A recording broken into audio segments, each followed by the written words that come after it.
and it will output the full path for you. Once you've located the file that you want to load into the database, simply hit return. It will prompt you to enter the password that the username requires to access the database, and then it will update the database with the instructions in that SQL file. Note that the import will remove all old database data at the same time as it imports the new data. Importing can also be useful if you do a lot of experimenting on your own, but then want to get your data back in sync with mine. Once you have the same files in the same database, you'll be able to work right along with me. Don't forget that you can also use the exercise files to check your work as you go along. We're going to start out by talking about what is PHP. PHP is a server-side scripting language. Now you may have thought that PHP was a programming language. Well, technically speaking, it's not. So how is a scripting language different from a programming language? Want to get your data the distinction between them is largely artificial. Once you have the same files in the same database, but we can you'll be able to work right along with me.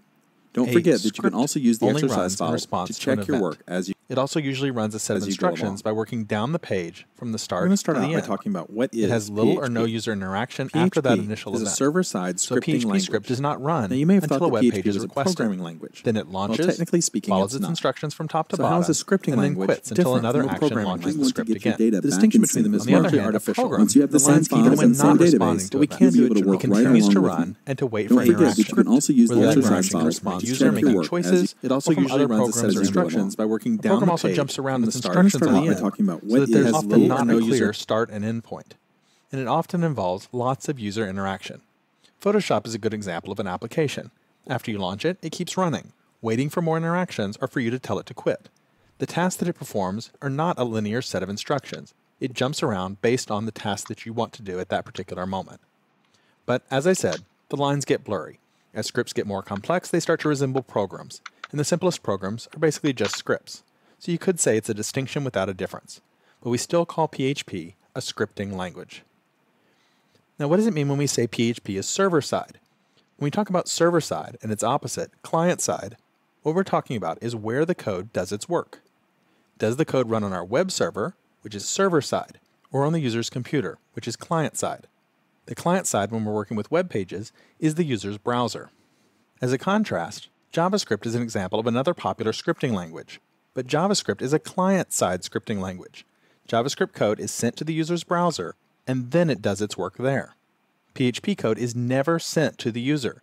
It runs entirely on the web server, and the results of that code is what's sent to the user's browser. That's an important difference. Because PHP runs on a web server, that means it generally can't run on its own, and we'll need to have a running web server in order to use PHP. PHP code does not need to be compiled. It's executed by the web server exactly as it's written. Other programming languages, such as C or Java, require the code to be compiled or translated into another form before it can be used. We'll be able to just write our PHP, put it where our web server can find it, and then we can load up the web page and see the results. PHP is designed for use with HTML. It can be embedded in our HTML, and we can use it to generate HTML. In the end, PHP is going to return HTML to the browser. PHP code is going to be our input, and web pages are going to be our output. Now, if you've been working with HTML, you're already familiar with having .htm or .html at the end of your file names. PHP is going to work exactly the same, but we're going to put PHP at the end. The PHP is going to tell the web server that this file